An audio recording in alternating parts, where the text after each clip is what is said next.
Hey y'all, welcome back to my channel. I'm Rebecca Zung and I am an attorney. I'm also a narcissist negotiation expert and I help people navigate through high conflict situations, through my programs, through my certification, through my books. And I am so glad that you are here to help you reclaim your power from narcissist dynamics and turn the situation around. Today, we're going to be talking about 7 hidden questions that quietly bother the narcissist.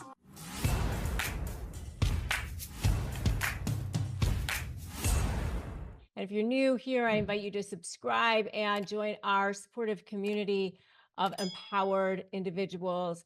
All right, so what is one question that quietly bothers that narcissist in a hidden way? Let me just tell you that the narcissist is bothered by a lot of things in a hidden way because they're feeling very small inside, right? So they want to control you and manipulate you in any way that they can. One of the things that they're constantly asking themselves is, am I actually as great as I am showing the world? They will project out these accomplishments.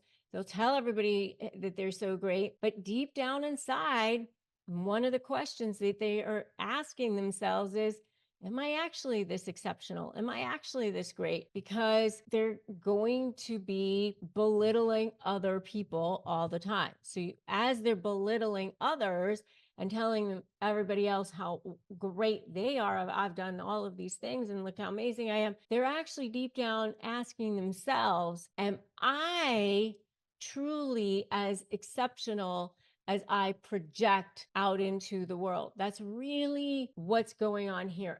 There's always a mirror that's being held up to them. They're questioning their superiority. Behind the mask of grandiosity is like this fragile little ego that's constantly seeking validation. So they're obsessed with comparing themselves to others. They fear that they're not going to measure up to their self-proclaimed superiority. So that constantly, quietly torments them. That's the first question. So as they're belittling others, they're questioning really their superiority. The next one is their fear of abandonment. So they're questioning whether or not they are good enough, really, and they're questioning whether or not they're going to be left behind.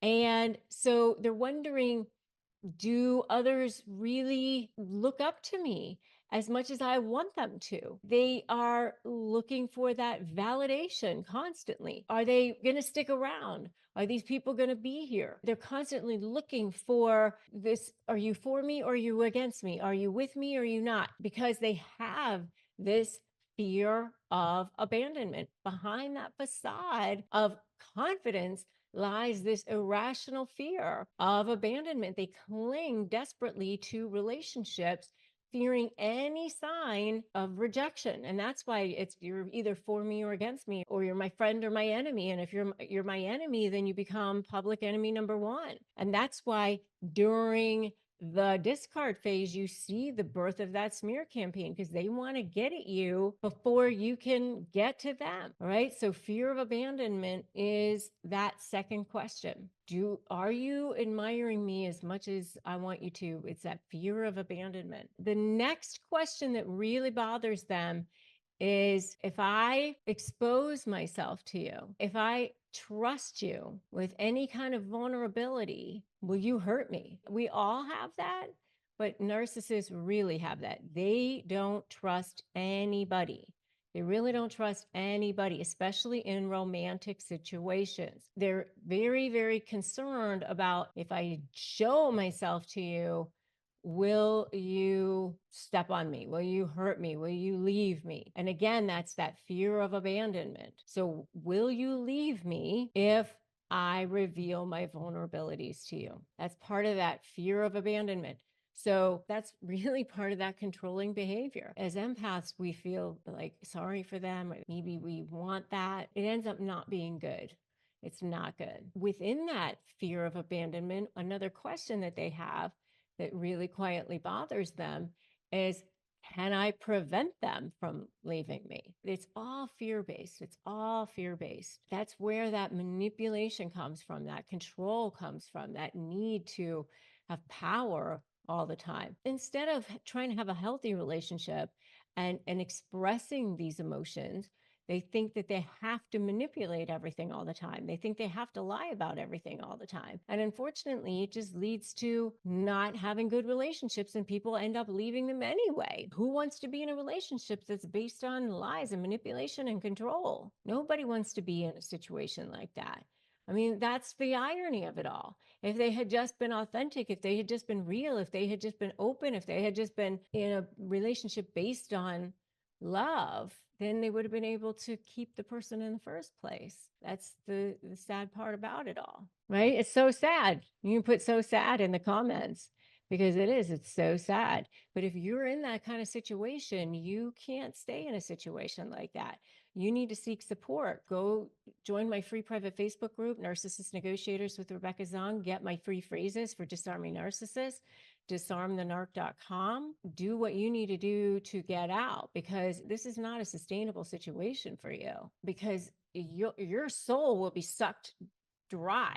I know, I've been exactly where you are, and I've seen thousands of people go through this. I help people literally all over the world, and I've seen it. And so one of the other questions that they have is, can I maintain dominance over my family and ensure that they're going to cater to my needs? How do I make sure that I continue to do that? That's why they're constantly looking for ways to keep doing that. Guilt trips over everybody, anger, outbursts, tantrums at family gatherings, tantrums at birthdays, Christmases, holidays, whatever situations are needed, orchestrating, meltdowns because they have to maintain control. Same thing in professional situations, micromanaging every aspect.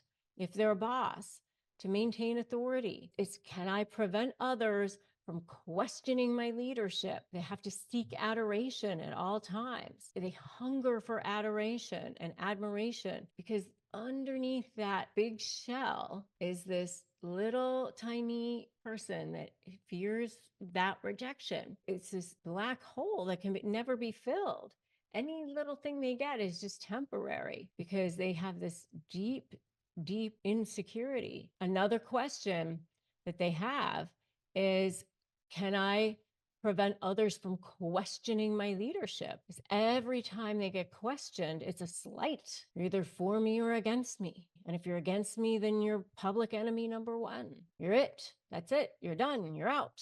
And then the last one is, am I truly worthy of love or an admiration, or am I just an illusion? At social situations, in any kind of situations, they crave attention. They have to have praise from others. And even in the digital realm, they have to have this online persona, or I have to look perfect all the time, or the truth is going to be exposed.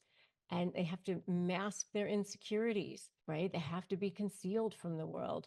They struggle to accept criticism. They think it's going to shatter their carefully crafted image. They filter out any hint of imperfection. Otherwise, their flaws are going to be exposed. They have to have this validation. Otherwise, it's underneath this is deep-seated fears of inadequacy. No amount of validation can silence their inner doubts. They wonder, am I truly lovable, or am I just playing a role? All of these are questions that they ask themselves. Will I ever be truly accepted, or will people not ever see beyond my facade and accept me for who I truly am? And so it's really sad, but these are not questions that they would ever admit to anybody. Understand that these are not questions that they would ever actually admit or really ask themselves on a real self-reflection level. They don't really self-reflect. These are just things that they're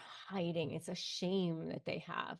It's just a general sense of shame that they have that they're hiding. And how it comes out is through abuse, emotional abuse of you and anyone around them. What you need to do is take care of you. Start by getting my free phrases for Disarming Narcissists, disarmthenarc.com, and making sure that you subscribe here, hit that notification bell, and joining my free private Facebook group. And just doing what you need to do to take care of you. They're not going to shine that light on themselves. Understanding these insecurities is just for you because you're not going to change them. So I urge you to like this, share it with your community, subscribe here, drop a comment below, and let us know what your thoughts are, what your experiences are. That helps as a beacon for others, for the entire community. The next video that I want you to watch is 5 things you do that narcissists cannot stand. And remember that today is a great day to start negotiating your best life, right? They only win if you give in, which you do not have to do because you have an entire community right here standing behind you, supporting you. I'm so glad that you're here. I will see you in the next video. Shopify helps millions sell billions around the world through their digital courses, through their digital products at the touch of a button on their smartphones, on social media, however they want, including me at shop.rebeccazung.com. You can access your store from all over the world, just the touch of a button from your smartphones. Start accepting payments. Everything you need to sell online, manage orders, and develop relationships in one place and look fabulous doing it. Shopify is the commerce platform that is revolutionizing millions of businesses worldwide, including my own, at shop.rebeccazung.com. So right now, what you need to do is sign up for a $1 a month trial period at shopify.com/bestlife, all lowercase. Go to shopify.com/bestlife to take your retail business to the next level today. Shopify.com/bestlife.